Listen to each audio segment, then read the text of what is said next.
Y ya estamos con Fanny Berger, psicóloga que nos ha acompañado en otras oportunidades aquí en el Living. Y hoy estaremos hablando de cómo abordar a los niños sobre temas tan complejos como la guerra, la COVID-19, temas que nos impactan como humanidad y de repente no tenemos las herramientas más adecuadas para conversarlos con los niños en casa. Gracias por acompañarnos. ¿Qué tal? ¿Cómo andan? Muy bien, muchas gracias. Bueno, arranquemos, si te parece, Fanny, con el tema de la guerra. Obviamente que están los canales de televisión prendidos, son temas que se hablan y que uno de repente no se da cuenta que está el niño cerca, puede estar escuchando. ¿Cómo abordarlo para no generar un pánico o una situación de miedo o estrés en los menores? Bueno, ustedes saben que los niños chicos tienen pensamiento concreto. No les interesan las causas geopolíticas o económicas o financieras porque no lo entienden.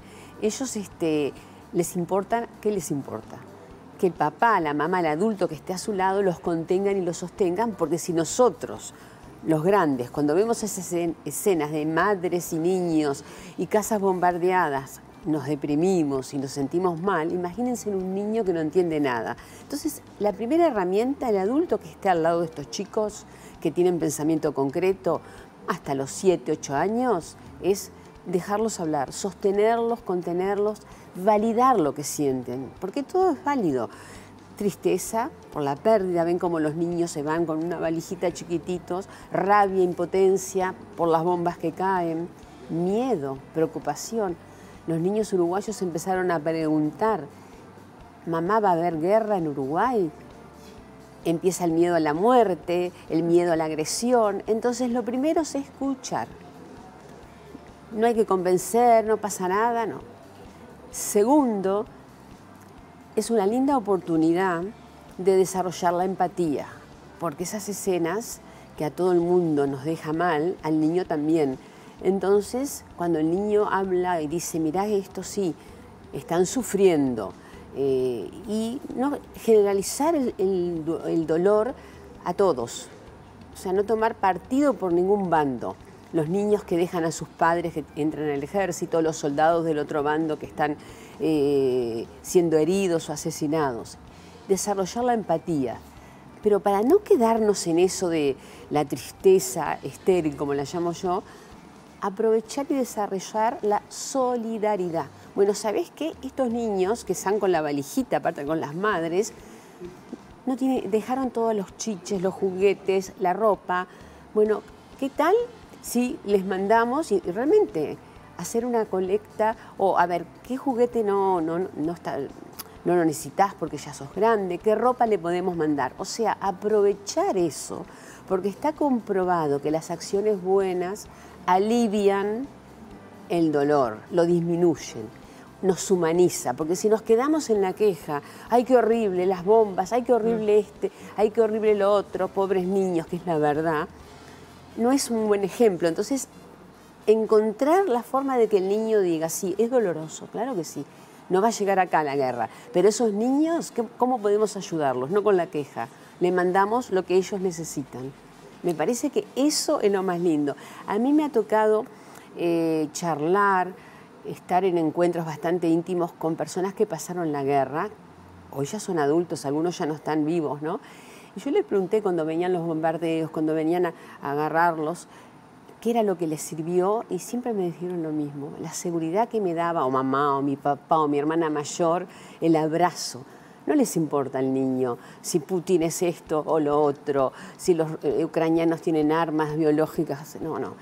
Lo que les importa a los niños es que haya un adulto que los contenga, ergo que les dé seguridad.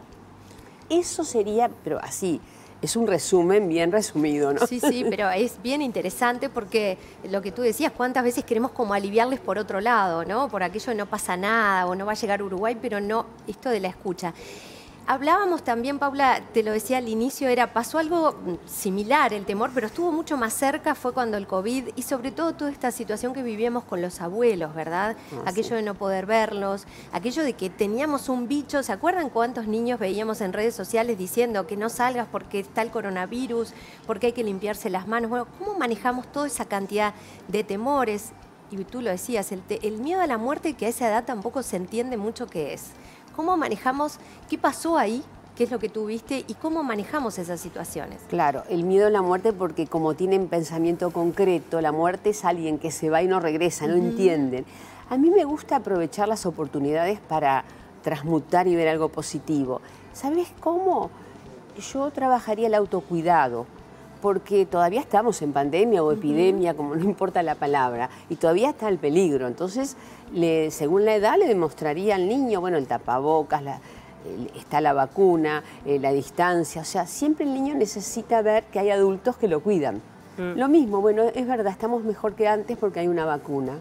Tenés que seguir con los cuidados que la autoridad dice, porque también estamos en una época donde no se respeta la autoridad. Entonces, lo que la maestra o las autoridades sanitarias dicen, lo vamos a cumplir y eso disminuye también la posibilidad de que te enfermes de COVID.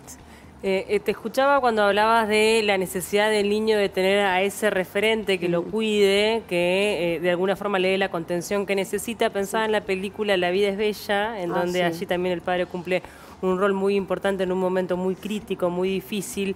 Y pensaba también en la empatía, en eso de que tú señalás que podemos mandar de repente para los niños ucranianos, pero también acá, o sea, mucho más cerca. Entender qué situaciones, capaz que sea un disparador esto para entender que no todos los niños tienen el confort que este niño tiene en su casa, ¿no? Total. Y que acá cerquita, en nuestro mismo país, a poquitos kilómetros, hay situaciones también muy adversas que podemos ayudar y ser solidarios. Y la importancia de ese hecho que parece tan simple, que humaniza al niño, cómo el otro lo recibe. Yo en los años 80 conocí primos hermanos de mis abuelos por primera vez, ¿no? Y nunca habían estado acá.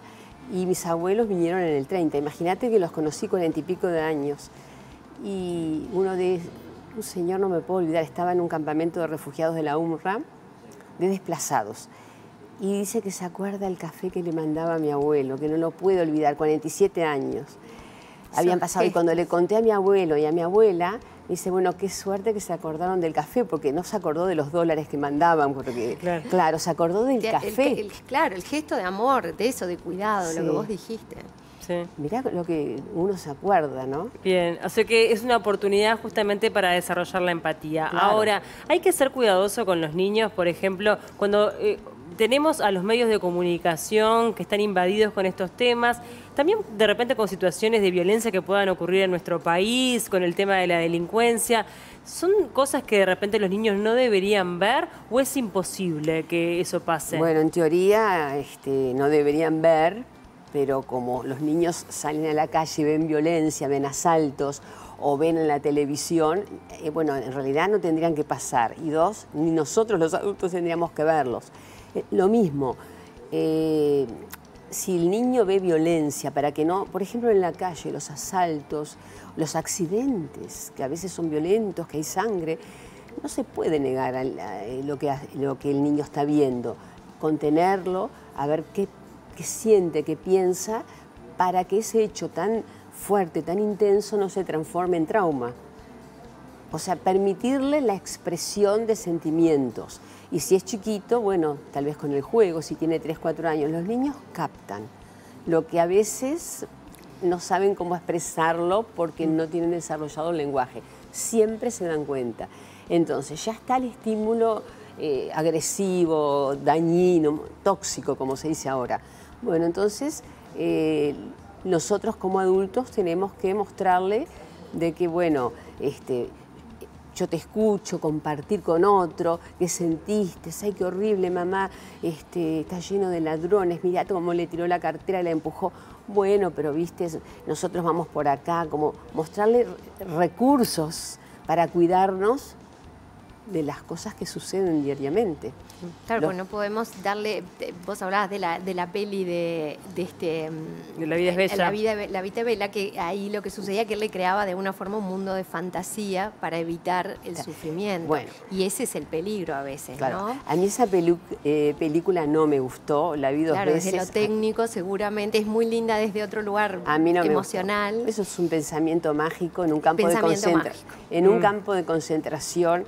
Lo que muestra la película, no hay pensamiento mágico, porque en un campo de concentración vos lo que querés es que no te maten y comer algo para poder dormir o no sé, agua para bañarte. Claro, y el afecto, en realidad capaz que no te enterás mucho. Yo te pregunto otro tema, junto con los temas de violencia que comentaba Paula en la calle y tal, pero se está dando, y bueno, hace años, ¿no? Pero vemos el tema de la violencia de género y aquello que tiene que ver con violaciones, y se habla en los noticieros y probablemente los chicos escuchan aquello de la pedofilia, todo el tema del cuidado del cuerpo, de cómo manejamos eso con los niños, porque todos hablamos de que hay que hablar con los niños, pero también es muy difícil hablar de esto, no siempre sabemos cómo hacerlo.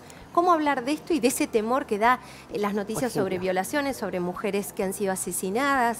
Bueno, ¿cómo manejamos todo esto? Ya que escucharon, hay que seguir dialogando.